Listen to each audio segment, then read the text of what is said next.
नमस्कार, welcome to Insight Study Forum. आप सभी का इनसाइट स्टडी फोरम परिवार में हार्दिक स्वागत है। हम लोग स्टार्ट करते हैं प्रेजेंट कॉन्टिन्यूअस टेंस और उसके सारे टाइप्स को हम देखते हैं। ठीक है, तो हम लोग स्टार्ट करने वाले हैं प्रेजेंट कॉन्टिन्यूअस टेंस को स्टार्ट करेंगे।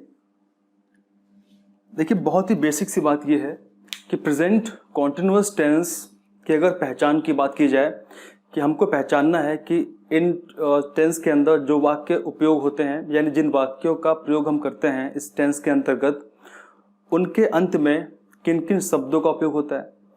जैसे अगर कोई भी एक सेंटेंस आपको दिया जाता है जिसमें आप दो चीज़ों को समझ पाते हैं, अंडरस्टैंड कर पाते हैं। जैसे सपोज लिखा हुआ है कि राहुल खाना खा रहा है। ठीक है, राहुल खाना खा रहा है, इसका मतलब क्या है कि राहुल ने कब से खाना स्टार्ट किया था? क्या इसके बारे में कोई मेंशन किया गया है? नहीं किया गया है। मतलब ऐसा नहीं बोला गया है कि राहुल 2 बजे से खाना खा रहा है, ऐसा नहीं बोला गया है। क्या बोला गया है? राहुल खाना खा रहा है। तो एक तो बात यह है कि समय की बात यहाँ पे नहीं की जाती है। ठीक है, टाइम डिफाइन नहीं होता है कि राहुल कितने बजे से खाना खा रहा है, या कोई भी व्यक्ति जो भी कार्य कर रहा है वो कितने बजे से कर रहा है, ये टाइम नहीं दिया जाता है। दूसरा ये होता है कि जो कार्य है, जो भी व्यक्ति कार्य कर रहा है वो लगातार प्रोग्रेसिव है। इसका मतलब वो लगातार हो रहा है, वो प्रगतिशील है, कॉन्टिन्यूसली चल रहा है कार्य। ठीक है, उसके बाद में ये है कि इसमें एक बात का और हमको पता चलता है कि कार्य जो है वो अभी पूर्ण नहीं हुआ है। मतलब कार्य जो है वो अभी अपूर्ण है, किया जा रहा है। इसका मतलब कि ऐसे सेंटेंसेस के, ऐसे वाक्यों के अंत में रहा है, रही है, रहे हैं, तो इस प्रकार के शब्दों का उपयोग होता है। तो जाहिर सी बातें हम समझ सकते हैं, इन सेंटेंसेस को हम प्रेजेंट कॉन्टिन्यूअस टेंस के अंतर्गत रखते हैं, स्टडी करते हैं। इसमें 2-4 बातें हैं जो बहुत इंपॉर्टेंट हैं, उनकी हम बात करेंगे आज के लेक्चर के बीच में हम समझेंगे कि कौन कौन से ऐसी इंपॉर्टेंट बातें हैं जो हमें ध्यान रखनी है। प्रेजेंट कॉन्टिन्यूअस टेंस को हम प्रेजेंट इम्परफेक्ट टेंस भी कहते हैं। मतलब इसी को हम बोल सकते हैं इम्परफेक्ट। ठीक है, इम्परफेक्ट टेंस, या फिर हम बोल सकते हैं प्रोग्रेसिव। ठीक है, अब इसका मतलब क्या है कि कॉन्टिन्यूअस का मतलब कि लगातार हो रहा है, लगातार कार्य किया जा रहा है। इम्परफेक्ट का मतलब क्या है कि कार्य जो है वो अपूर्ण है या अधूरा है। और प्रोग्रेसिव का मतलब क्या है कि कार्य जो है वो प्रगतिशील है। ठीक है, तो हम इन सेंटेंसेस में इसको हम ऐसे भी बोल सकते हैं कि प्रेजेंट कॉन्टिन्यूअस को हम इम्परफेक्ट या फिर प्रोग्रेसिव भी कह सकते हैं। अब इसके अंदर कुछ विशेष बातें हैं। जैसे सपोज अगर मैं आपसे एक सेंटेंस बोलता हूं, तुम वीडियो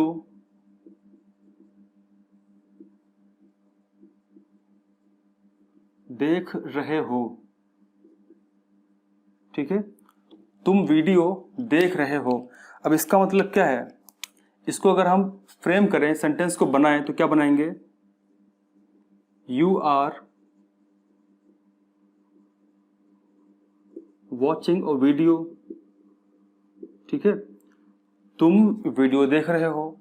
अब इससे हमको क्या जानकारी मिल रही है कि तुम वीडियो देख रहे हो, इसमें हमने टाइम की बात नहीं करी, यानी हमने समय की बात नहीं करी। इसमें समय का पता नहीं चलता है कि वो कार्य कब स्टार्ट किया गया था। ठीक है, दूसरी बात यह है कि तुम वीडियो देख रहे हो, इसका मतलब क्या? इसमें कार्य पूर्ण हो चुका है। इसमें कार्य पूर्ण नहीं हो चुका। ऐसा नहीं हो गया कि आपने वीडियो देख लिया है, आप वीडियो देख रहे हो, इसका मतलब कार्य क्या है? अपूर्ण है, इम्परफेक्ट है। और अब दूसरा यहाँ पे क्या है? प्रोग्रेसिव का मतलब प्रगतिशील, जो लगातार हो रहा है। यानी you are watching a video, तुम वीडियो देख रहे हो, इसका मतलब कि कार्य जो है वो प्रगति पर चल रहा है, कार्य लगातार हो रहा है। तो इस तरीके से इन बातों का हमको ध्यान रखना है प्रेजेंट कॉन्टिन्यूअस टेंस के अंतर्गत। ठीक है, अब इसमें कुछ खास बातें उनको हम लोग समझ लेते हैं। नोट में काफ़ी इंपॉर्टेंट पॉइंट लिखा हुआ है। क्या लिखा हुआ है कि निकट भविष्य में होने वाले किसी कार्य को व्यक्त करने के लिए, अगर कोई ऐसा कार्य है जो निकट भविष्य में होने वाला है तो उसको व्यक्त करने के लिए क्या करेंगे हम, प्रेजेंट कॉन्टिन्यूअस टेंस का ही प्रयोग करेंगे। ठीक है, जैसे मैं अगर एग्जांपल लेके समझाऊं, जैसे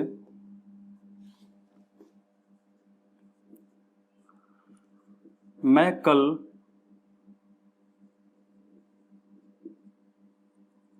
हरदोई जा रहा हूं।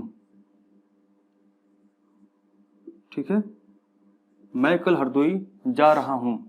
अब इसका मतलब क्या है, यहाँ पे निकट भविष्य की बात हो रही है, यानी कल की बात हो रही है। ठीक है, कल का मतलब भविष्य की बात हो रही है।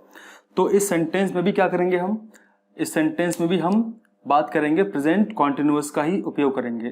तो सेंटेंस कैसे फ्रेम करेंगे इसको हम, तो हम इसको फ्रेम करेंगे कि आई एम, जैसे आई के साथ हम क्या उपयोग करते हैं, आई एम का उपयोग करते हैं। ठीक है, आई के साथ में हम आई एम का उपयोग करते हैं। तो I am going to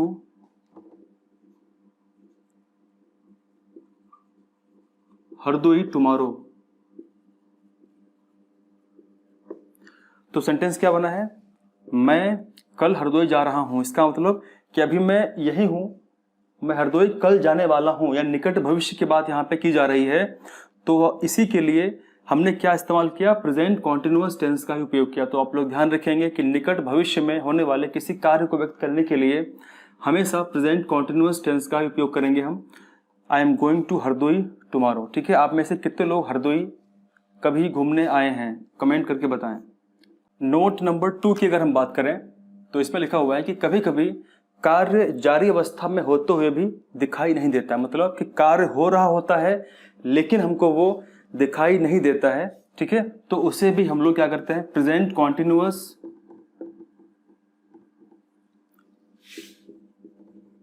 tense के अंतर्गत ही रखते हैं। ठीक है,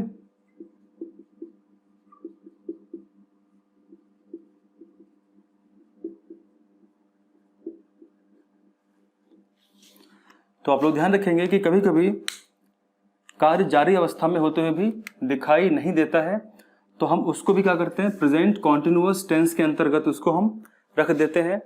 और इसमें हम सबसे पहले एक सेंटेंस की अगर बात करें तो सेंटेंस इसमें एग्जाम्पल लेके समझते हैं। जैसे जनसंख्या बढ़ती है। ठीक है, जनसंख्या जो है धीरे धीरे किसी एक पर्टिकुलर क्षेत्र की बढ़ती है, क्या दिखाई देती है बढ़ते हुए? क्या आपने कभी ऐसा देखा है कि जनसंख्या, आपने कभी महसूस किया है कि जनसंख्या किसी क्षेत्र की बढ़ती हुई आपने महसूस किया है? तो इसका आंसर क्या है, नहीं किया है। बढ़ती है लेकिन बहुत ही ग्रेजुअली बढ़ती है, तो उसको दिखाई नहीं देता लेकिन वो होता है। तो उसमें भी क्या करते हैं हम, प्रेजेंट कॉन्टिन्यूअस का ही उपयोग करते हैं। ठीक है, तो इसमें एग्जांपल लेते हैं, पॉपुलेशन इज इंक्रीजिंग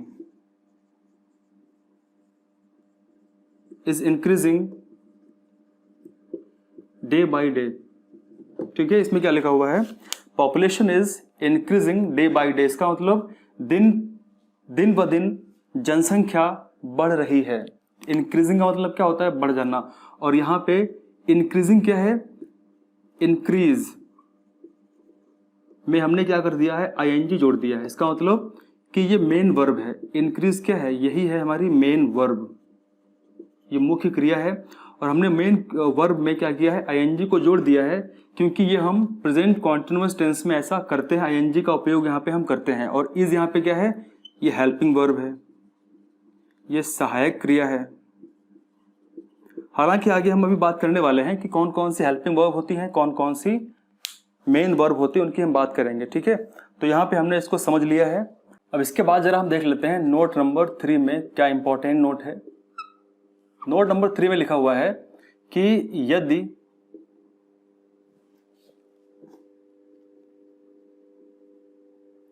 वाक्य रूटीन का है, रूटीन का मतलब होता है दिनचर्या। ठीक है, दिनचर्या, अगर वाक्य दिनचर्या पर आधारित है, रूटीन पर आधारित है, अगर वाक्य, यदि वाक्य रूटीन का हो तब प्रेजेंट कॉन्टिन्यूअस का प्रयोग ना करें। ठीक है, ना करें। इसको आप ध्यान रखेंगे। अगर वाक्य में रूटीन शब्द का उपयोग, मतलब रूटीन शब्द नहीं, अगर वाक्य में रूटीन की बात की गई हो, अगर वाक्य में दिनचर्या की बात की गई हो, दिनचर्या की बात की गई हो, तो प्रेजेंट कॉन्टिन्यूअस टेंस का उपयोग हम नहीं करेंगे। बेहतर समझने के लिए एक लाइव एग्जांपल लेते हैं। मैं आपसे एक क्वेश्चन पूछता हूं कि आपके फादर और आपके ब्रदर क्या करते हैं, यानी आपके पिताजी और आपके भाई जी क्या करते हैं। तो आप लोग सिंपली बोलेंगे कि मेरे पिताजी स्कूल में कार्य कर रहे हैं और मेरे भाई किसी कोचिंग में तैयारी कर रहे हैं। ठीक है, तो इसको आप क्या लिखेंगे। सपोज एक क्वेश्चन किसी ने पूछा कि आपके फादर, आपके ब्रदर क्या कर रहे हैं, तो आपने क्या बोला कि my father is working, my father is working in a school, in a school, and my brother is studying in a coaching। ठीक है, तो इसका मतलब क्या है, इसका मतलब क्या है, my father is working in school, मेरे पिता जी जो है वो एक स्कूल में कार्य कर रहे हैं और मेरा भाई जो है वो किसी कोचिंग में पढ़ रहा है। तो क्या सेंटेंस सही है? ये सेंटेंस गलत है, ये सेंटेंस गलत है। मैंने क्या आपको बोला है कि आपको इसमें लिखा गया है कि यदि रूटीन का हो, यानी दिनचर्या का हो, यहाँ पे दिनचर्या की बात हो रही कि नहीं हो रही, बताओ। क्या बोला गया कि भाई मेरे फादर स्कूल में कार्य कर रहे हैं और मेरे ब्रदर कोचिंग में तैयारी कर रहे हैं या कोचिंग में पढ़ रहे हैं। तो एक दिनचर्या की बात हो रही है। तो यहाँ पे हमेशा क्या करेंगे, हम प्रेजेंट कॉन्टिन्यूअस का उपयोग नहीं करेंगे। तो क्या करेंगे, इसको हम सिंपल प्रेजेंट में यानी प्रेजेंट इंडेफिनिट में ही इसको ट्रीट करेंगे। तो सही क्या बनेगा, तो इसको हम इस तरीके से लिखेंगे, my father works in a school and my brother studies in a coaching. ठीक है, तो इस तरीके से ये सेंटेंस आपका सही हो जाता है। यहां पे हमने क्या किया, सिंपल प्रेजेंट की बात करी है, सिंपल प्रेजेंट की बात की, ना कि हमने यहां पे बात करी है कॉन्टिन्यूअस की। तो इस तरीके से आप लोग ध्यान रखेंगे। ठीक है, लेकिन अब यहां पर भी थोड़ी सी एक प्रॉब्लम ये है कि आप लोग ध्यान रखेंगे कि अगर ऐसा कुछ आपको दिखाई दे, ठीक है, अगर आपको कोई ऐसा कार्य दिखाई दे जो रूटीन का है लेकिन वो लंबे समय तक नहीं होने वाला है, मतलब आप लोग समझेंगे यहाँ पे कि अगर ऐसा कुछ कार्य हो रहा है जो केवल कुछ समय के लिए ही रूटीन के लिए है, मतलब कोई कार्य हो रहा है जो कुछ समय के लिए ही रूटीन पर आधारित है, यानी केवल कुछ समय के लिए ही दिनचर्या पर केंद्रित है, आधारित है, तो उसमें हम प्रेजेंट कॉन्टिन्यूअस का ही उपयोग करेंगे। ठीक है, अगर कुछ समय के लिए दिनचर्या हो रही है तो उसमें हम प्रेजेंट कॉन्टिन्यूअस का ही उपयोग करेंगे। जैसे एग्जाम्पल समझ लेते हैं। एग्जाम्पल ये है, जैसे I am preparing for competitive exams like UPTET, CTET etcetera now a days. मतलब यहां पे बोला गया है कि इन दिनों मैं कॉम्पिटिटिव एग्जाम्स की तैयारी कर रहा हूं, जैसे यूपीटेट, सीटेट की। तो ये जो है ये रूटीन वर्क तो है लेकिन ये लंबे समय तक नहीं रहेगा। तो इसके बाद अब हम लोग बात करने वाले हैं प्रेजेंट कॉन्टिन्यूअस टेंस में सबसे पहला जो टाइप है उसकी बात करेंगे, यानी हम लोग बात करने वाले हैं अफर्मेटिव, जिसको हम बोलते हैं पॉजिटिव, ठीक है। और फिर हम बात करेंगे इसी में नेगेटिव सेंटेंसेस की। तो हम लोग एक साथ बात करेंगे दोनों सेंटेंस के बारे में, अफर्मेटिव यानी पॉजिटिव के बारे में और नेगेटिव के बारे में, ठीक है। रूल मैं दोनों का एक में ही लिखाऊंगा, अलग अलग से कोई फायदा नहीं, इतना दिमाग में टेंशन लिए, ठीक है। तो रूल की अगर हम बात करें, रूल क्या है, तो सबसे पहले आप लोग ध्यान रखेंगे ऐसे सेंटेंसेस को फ्रेम करने के लिए सबसे पहले सब्जेक्ट, ठीक है, सब्जेक्ट, उसके बाद में plus, subject plus is,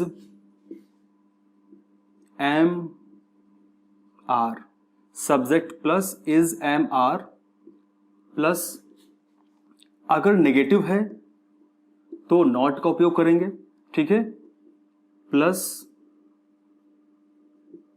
verb की फर्स्ट फॉर्म का उपयोग करेंगे, प्लस आईएनजी का उपयोग करेंगे और प्लस ऑब्जेक्ट का उपयोग करेंगे। ये रूल हमारा रहेगा, ठीक है। This is our rule. तो रूल हमारा क्या है, रूल है कि subject plus is am are, ये जो इज एम आर है ये हेल्पिंग वर्ब है, क्या है, ये हेल्पिंग वर्ब है, क्लियर है, यानी ये सहायक क्रिया है, सहायक क्रिया है, इज एम आर। उसके बाद में अगर नेगेटिव सेंटेंस है तो हम नॉट का उपयोग करेंगे। ये कब करेंगे, जब सेंटेंस नेगेटिव होगा तभी हम नॉट का उपयोग करेंगे। अगर सेंटेंस सिर्फ पॉजिटिव है, अफर्मेटिव है, तो नॉट का उपयोग ना करके subject plus is am are verb की फर्स्ट फॉर्म के साथ में आईएनजी जोड़ देंगे और फिर ऑब्जेक्ट जो होगा उसका उपयोग कर लेंगे, ठीक है। तो इस तरीके से सेंटेंस हमारा बन जाएगा। अब यहाँ पे दो चार बातें हम समझते हैं, ठीक है, कि हेल्पिंग वर्ब, जो हेल्पिंग वर्ब सामने हमारे दी गई हैं, ये हम कैसे उपयोग करेंगे। तो हम इनका उपयोग कब करेंगे, सब्जेक्ट के अकॉर्डिंग करेंगे, ठीक है।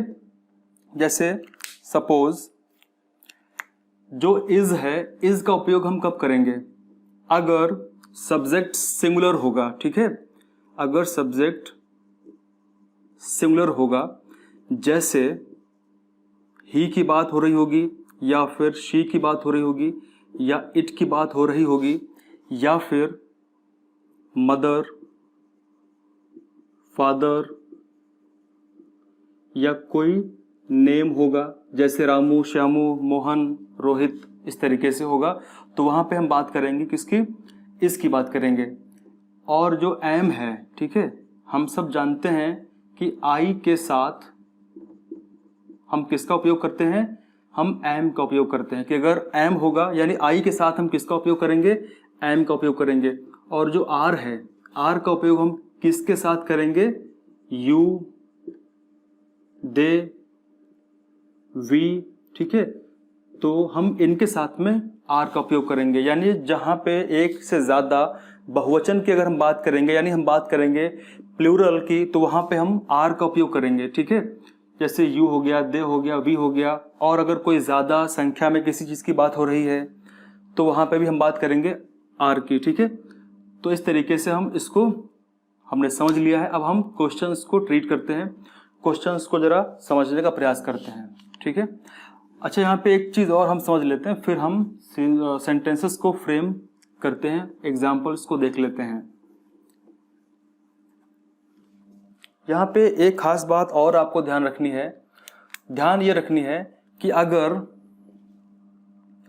आपको कोई ऐसी वर्ब दिखाई दे जाए, वर्ब जिसके साथ में आईएनजी लगा हो, ठीक है। जैसे सपोज अभी हमने बात की थी, जैसे ईट अगर है, ईट क्या है, वर्ब है, अगर ईट के साथ में आईएनजी लगा है तो क्या बन जाएगा, ईटिंग बन जाएगा। तो ये क्या होगी, दिस इज मेन वर्ब, ठीक है, ये मेन वर्ब होगी। यानी अगर किसी वर्ब के साथ में आईएनजी लगा हुआ है तो वो इस सेंटेंस में, प्रेजेंट कॉन्टिन्यूअस टेंस में किस तरीके से ट्रीट होगा, मेन वर्ब ट्रीट होगा। और बाकी जो इज एम आर है ये ट्रीट कब होगा, एज ए हेल्पिंग वर्ब की जैसे ट्रीट होगा, ठीक है। और यहाँ पे एक दो पॉइंट समझ लेते हैं। जैसे सपोज जब हम बात करेंगे नेगेटिव सेंटेंस के बारे में, जब हम नेगेटिव सेंटेंस की बात करेंगे तो इसमें आप लोगों ने एक चीज ध्यान रखी होगी, क्या रखी होगी कि हेल्पिंग वर्ब यानी जो सहायक क्रिया है, ठीक है, हेल्पिंग वर्ब जो सहायक क्रिया है और जो मेन वर्ब है उसके बीच में क्या हम रखते हैं, नॉट का उपयोग करते हैं, ठीक है। तो ये भी आप लोग ध्यान रखेंगे कि नॉट का उपयोग हम कब करेंगे, हेल्पिंग वर्ब और मेन वर्ब के बीच में ही हम नॉट का उपयोग करेंगे। तो सेंटेंसेस में इन बातों का ध्यान आप जरूर रखें फ्रेम करते समय। बाकी हम अब सेंटेंस फ्रेम करते हैं और देखते हैं कि कौन कौन से क्वेश्चंस हम फ्रेम करते हैं। चलिए सबसे पहले एक सेंटेंस को बनाते हैं और मैं चाहूंगा कि आप लोग मुझसे पहले उसका आंसर दें, ठीक है। तो सबसे पहला एग्जाम्पल हम ले लेते हैं। एग्जाम्पल लिखा हुआ है कि राम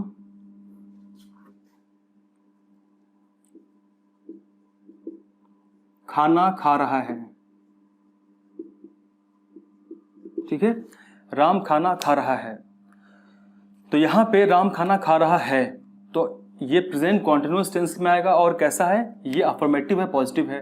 तो कैसे इसको बनाएंगे आप लोग, हमने रूल क्या लिखाया था कि सबसे पहले सब्जेक्ट की बात करेंगे। सब्जेक्ट यहां पे क्या है, राम है, राम, ठीक है। और अगर आपको बिल्कुल अंतर नहीं पता है कि सब्जेक्ट में, वर्ब में और ऑब्जेक्ट में अंतर क्या होता है, तो इसके लिए मैंने स्पेशली वीडियो बनाया हुआ है और उस वीडियो में मैंने पूरा डिटेल में एक एक चीज को समझाया हुआ है। तो आप लोग जरूर उसको देखें वीडियो को, अगर आपको बेहतर समझना है सब्जेक्ट, वर्ब, ऑब्जेक्ट के बारे में, ठीक है। फिलहाल राम, अब राम क्या है यहाँ पे, राम यहाँ पे एक नाम है और हमने देखा था कि अगर कोई नाम होगा या फिर अगर ही, सी, इट होगा या कोई अगर सिंगुलर एक वचन होगा तो हम वहां पे इज का उपयोग करेंगे। तो क्या होगा, राम इज, और उसके बाद हम क्या यूज करेंगे, फिर हम यूज करेंगे मेन वर्ब को। तो Ram is eating food, sentence क्या बनेगा, Ram is eating food, Ram खाना खा रहा है, ठीक है। तो इस तरीके से हम कई सेंटेंस को फ्रेम करेंगे। चलिए कुछ और सेंटेंस को हम देख लेते हैं। आपके सामने बोर्ड पर कुछ सेंटेंस लिखे हुए हैं एग्जाम्पल के रूप में, आप लोग इन सेंटेंस को मुझसे पहले बनाने का प्रयास करें। यहाँ पे क्या लिखा हुआ है, मोर नाच रहा है, तो आप लोग बनाएं मोर नाच रहा है। इसका मतलब क्या है, पीकॉक, मोर का मतलब पीकॉक होता है। और मजे की बात यह है कि पीकॉक हमारा इंडिया का नेशनल वर्ड है, नेशनल बर्ड है, ठीक है। भारत का राष्ट्रीय पक्षी कौन है, पीकॉक है। और अगर पीकॉक के आपसे साइंटिफिक नेम पूछ ले कि पीकॉक का वैज्ञानिक नाम क्या है, तो आप लोग क्या बताएंगे, पावो क्रिस्टेटस, ठीक है। ये पीकॉक का वैज्ञानिक नाम है, पावो क्रिस्टेटस। आप लोग कमेंट करके बताएं कि कमल का साइंटिफिक नेम क्या होता है। फिलहाल इसको हम फ्रेम करते हैं, पीकॉक इज डांसिंग, मोर नाच रहा है, पीकॉक इज डांसिंग। अब यहाँ पे जरा समझने का प्रयास करते हैं। यहाँ पे सब्जेक्ट क्या है, सब्जेक्ट यहाँ पे है पीकॉक, ये सब्जेक्ट है, ठीक है। उसके बाद हमें क्या लिखना था, सब्जेक्ट के बाद हमको लिखना था इज, एम, आर, तो हमने क्या यूज किया, इज। उसके बाद में फिर डांसिंग, ठीक है। डांसिंग क्या यहाँ पे है, डांसिंग यहाँ पे वर्ब है, क्लियर है। और रूल हमारा क्या था, रूल हमारा ये था कि हमको subject plus is, am, are plus not, हमको कंडीशन में अगर नेगेटिव है तो, अदरवाइज नहीं, प्लस वर्ब की first form plus ING plus object अगर कोई है तो, ठीक है। तो हमने सब्जेक्ट का इस्तेमाल कर लिया पीकॉक का, उसके बाद हमने इज का इस्तेमाल कर लिया और फिर नॉट यहाँ पे है नहीं क्योंकि सेंटेंस पॉजिटिव है, और उसके बाद में वर्ब के फर्स्ट फॉर्म के साथ हमने आईएनजी जोड़ दी, तो सेंटेंस कंप्लीट हो गया, ठीक है। तो इस तरीके से हम सेंटेंस को फ्रेम करेंगे, सेंटेंस को बनाएंगे।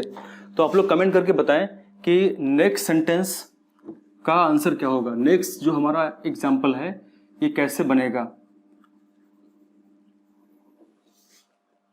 नंबर 2, सूर्य पूरब में निकल रहा है, सूर्य पूरब में निकल रहा है, इसका मतलब क्या होगा, the sun is rising in the east. ठीक है, क्या लिखा है? The sun is rising in the east, यानी सूर्य पूर्व में निकल रहा है। तो इस तरीके से हम सेंटेंस को फ्रेम कर सकते हैं। फिर अगर बात करें सेंटेंस नंबर तीसरे की, आज बारिश नहीं हो रही है, और वास्तविकता में बारिश आज नहीं हो रही है। आज बारिश नहीं हो रही है, इसका मतलब क्या होगा? It is not raining.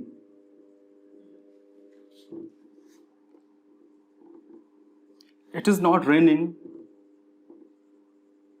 Today.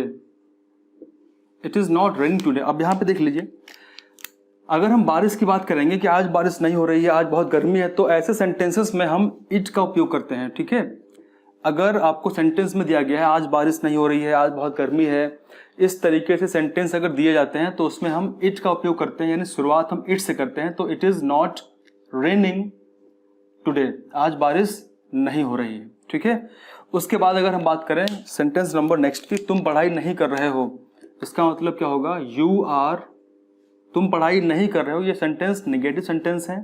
ठीक है, यू आर नॉट स्टडीइंग, तुम पढ़ाई नहीं कर रहे हो, यानी यू आर नॉट स्टडीइंग। ठीक है, फिर अगर बात करें सेंटेंस नंबर 5 की, सीता स्कूल नहीं जा रही है, तो Sita is not going to school, Sita school नहीं जा रही है। अब यहां पे हम लोगों ने एक चीज को नोटिस किया होगा, क्या? कि हेल्पिंग वर्ब और मेन वर्ब के बीच में क्या है? नॉट है। हेल्पिंग वर्ब इज है, मेन वर्ब यहाँ पे रेनिंग है, बीच में क्या है? नॉट है। इज यहाँ पे हेल्पिंग वर्ब है और गोइंग यहाँ पे मेन वर्ब है, बीच में क्या है? नॉट है। तो इस तरीके से हम इस सेंटेंस को फ्रेम कर सकते हैं। ठीक है, तो हम लोगों ने नेगेटिव और पॉजिटिव सेंटेंस को देख लिया है। अब हम लोग बात करते हैं इंट्रोगेटिव सेंटेंस के बारे में, उसको देख लेते हैं। अब इसके बाद हम लोग बात कर लेते हैं इंट्रोगेटिव सेंटेंस के बारे में।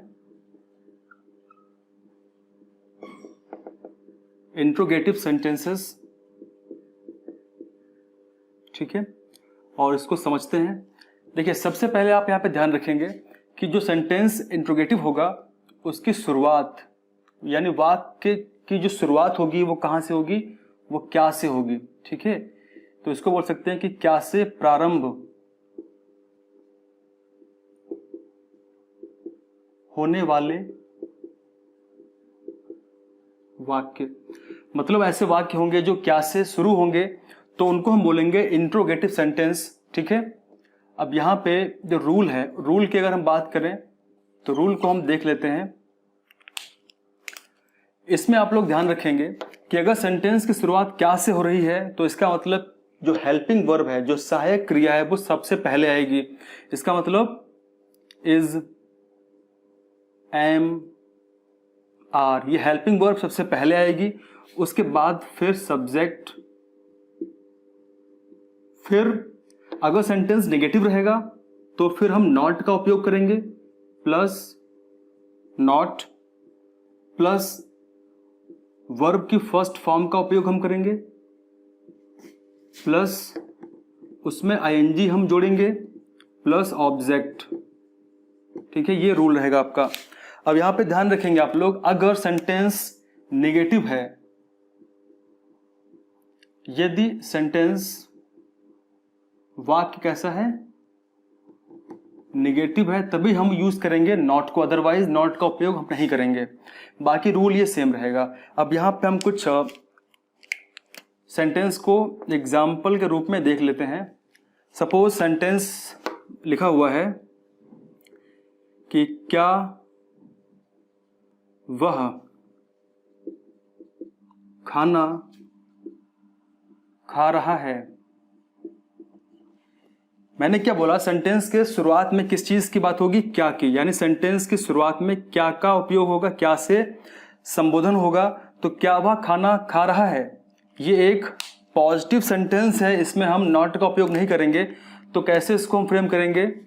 वह है, तो सबसे पहले हम सब्जेक्ट को देखेंगे कि सब्जेक्ट क्या है। सब्जेक्ट के अनुसार हेल्पिंग वर्ब का उपयोग करेंगे हम।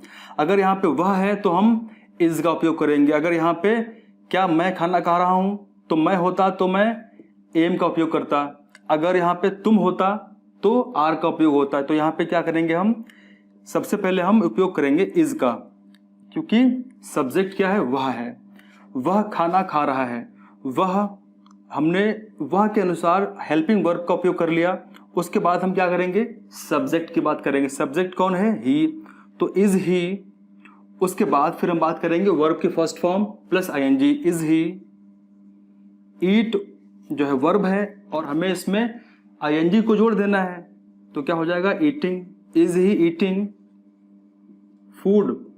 तो इस तरीके से क्वेश्चन हमारे बन जाएंगे, ठीक है। तो इस तरीके से हम इसको बना पाएंगे। चलिए इसके आगे हम कुछ और एग्जाम्पल्स को देख लेते हैं। जैसे एग्जाम्पल नंबर 2, क्या तुम बाजार जा रहे हो, क्या तुम बाजार जा रहे हो। तो इसको आप लोग कैसे फ्रेम करेंगे, इस सेंटेंस को आप लोग ट्रांसलेट करिए। क्या तुम, यहाँ पे तुम सब्जेक्ट है, यहाँ पे सब्जेक्ट क्या है, सब्जेक्ट तुम है। तो सब्जेक्ट के अनुसार ही हम यूज करेंगे हेल्पिंग वर्ब को। तो क्या यूज करेंगे हम,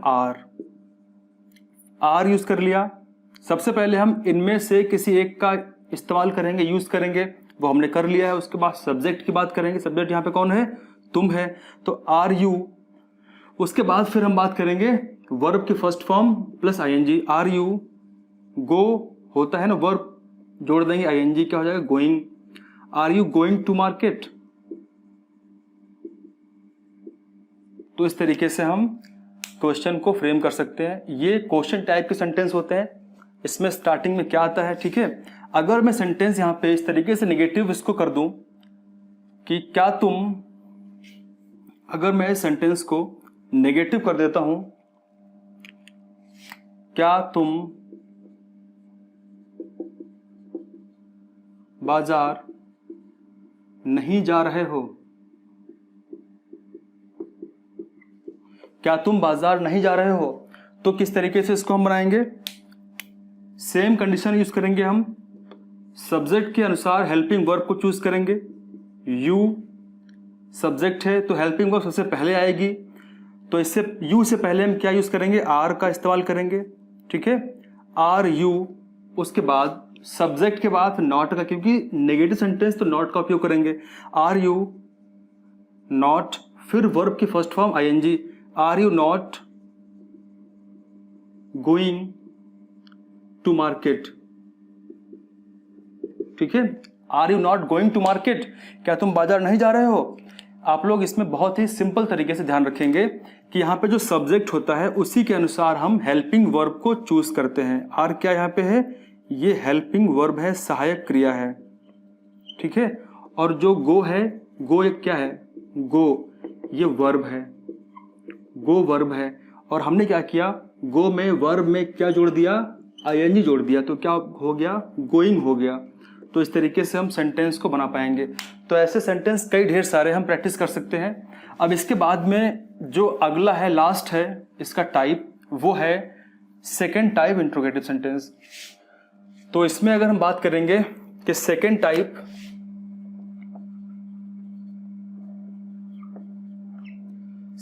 टाइप इंट्रोगेटिव सेंटेंस की अगर बात करेंगे तो इसमें क्या होता है,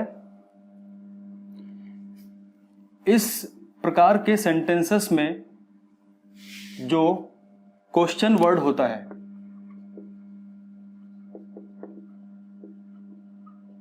जो क्वेश्चन वर्ड होता है मतलब जो प्रश्न सूचक शब्द होता है, प्रश्न सूचक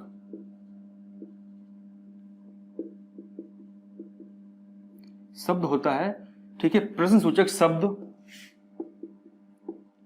का उपयोग कहां पे हम करते हैं, का उपयोग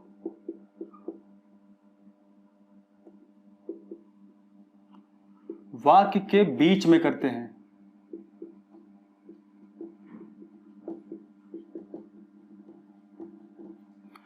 तो आप लोग ध्यान रखेंगे कि सेकेंड टाइप इंट्रोगेटिव सेंटेंस में क्या होता है, इसमें हम क्वेश्चन वर्ड का उपयोग करते हैं, यानी इसमें हम प्रश्न सूचक शब्द का उपयोग करते हैं, लेकिन सेंटेंस के बीचों बीच में, सेंटेंस के बीच में हम ऐसे शब्दों का उपयोग करते हैं जैसे कौन कौन सब्जेक्ट होंगे, कौन कौन से वर्ड होंगे, जैसे वाई हो गया, ठीक है, व्हेन हो गया, व्हाट हो गया, वेयर हो गया। तो इस प्रकार के जो शब्द हैं, वर्ड हैं, इनका हम सेंटेंस के बीच में उपयोग करते हैं, ठीक है।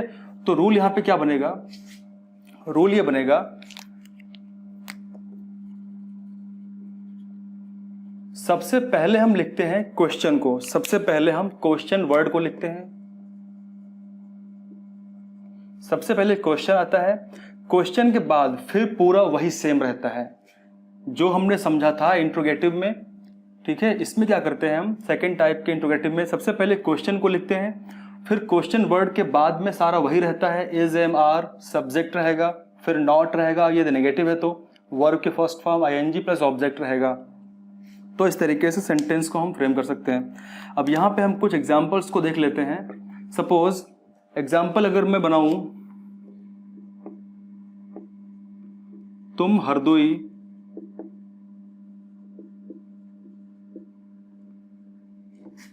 कब जा रहे हो, ठीक है, तुम हरदोई कब जा रहे हो। एक तरीके से मुझसे कोई क्वेश्चन पूछ रहा है कि तुम हरदोई कब जा रहे हो, तो ये क्वेश्चन वाला वर्ड है, इसमें क्वेश्चन क्या है कि तुम हरदोई कब जा रहे हो। तो हम इसी के अकॉर्डिंग क्या करेंगे, सबसे पहले हम क्वेश्चन को पुट करेंगे, तो क्वेश्चन क्या है, व्हेन।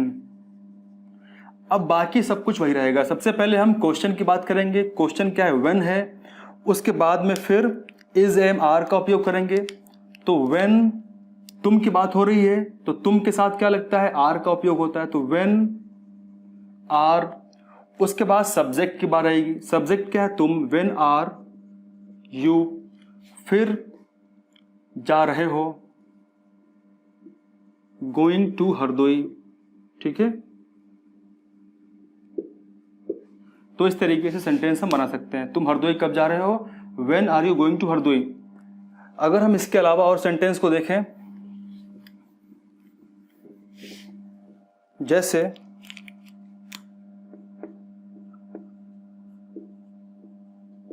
तुम क्या कर रहे हो, तुम क्या कर रहे हो, कोई क्वेश्चन पूछ रहा है कि तुम क्या कर रहे हो, तो इसका आंसर आप क्या देंगे, क्या। सबसे पहले क्वेश्चन क्या है, क्या, यानी व्हाट का हम उपयोग करेंगे, व्हाट। तुम की बात हो रही तो इसका मतलब आर का उपयोग करेंगे, तो व्हाट आर यू कर रहे हो, मतलब doing, what are you doing, तुम क्या कर रहे हो। तो ऐसे हम इस प्रकार के सेंटेंसेस का उपयोग कर लेंगे। चलिए यहाँ पे एक नेगेटिव सेंटेंस की बात कर लेते हैं, उसके बाद में हम आज की क्लास को फिनिश करते हैं, कंप्लीट करते हैं। तो सेंटेंस नेगेटिव देख लेते हैं। रामू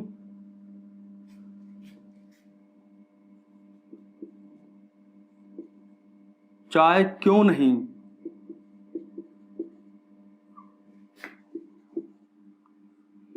पी रहा है, ठीक है। क्वेश्चन क्या है, रामू चाय क्यों नहीं पी रहा है।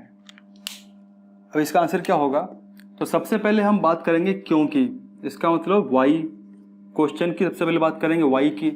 उसके बाद फिर बात करेंगे हम रामू, रामू सब्जेक्ट है, उसी के अकॉर्डिंग हेल्पिंग वर्ब को हम चूज करेंगे। तो हेल्पिंग वर्ब यहाँ पे क्या यूज करेंगे, रामू के साथ में हम इज का उपयोग करेंगे, तो वाई इज। उसके बाद सब्जेक्ट क्या है, रामू है, वाई इज रामू। फिर हम नॉट का उपयोग करेंगे क्योंकि सेंटेंस कैसा है, नेगेटिव है, वाई इज रामू नॉट।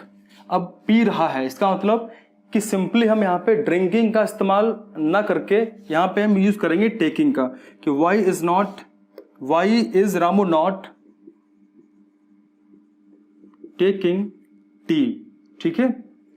अगर यहाँ पे पानी की बात होती तो हम सिंपली पानी के लिए हम ड्रिंकिंग का उपयोग करते, क्योंकि ड्रिंकिंग का मतलब क्या है कि एक बार में उसको पी जाना। अगर चाय को रामू एक बार में पी गया तो गला उसका सब फट जाएगा, गला उसका खराब हो जाएगा, तो इसीलिए हम टेकिंग की यहाँ पे उपयोग करेंगे, ठीक है। तो इस तरीके से ये सारे सेंटेंस को हम इस तरीके से फ्रेम कर सकते हैं। अब अगली क्लास में मैं कुछ आपको प्रैक्टिस क्वेश्चंस कराऊंगा जो पूछे गए हैं DL एड 4th सेमेस्टर में, तो उसमें भी टेंस के क्वेश्चंस कौन कौन से पूछे गए हैं उनकी हम बात करेंगे। और अगले क्लास में हम बात करेंगे इसका जो अगला टाइप है प्रेजेंट परफेक्ट टेंस की बात करेंगे। उसके बाद हम बात करेंगे प्रेजेंट परफेक्ट कॉन्टिन्यूअस की, और फिर हमारा प्रेजेंट टेंस पूरा कंप्लीट हो जाएगा। और ऐसे करते करते हम हमारी पूरी इंग्लिश फिनिश कर लेंगे, ठीक है। तो थैंक यू वेरी मच। जय हिंद, जय भारत।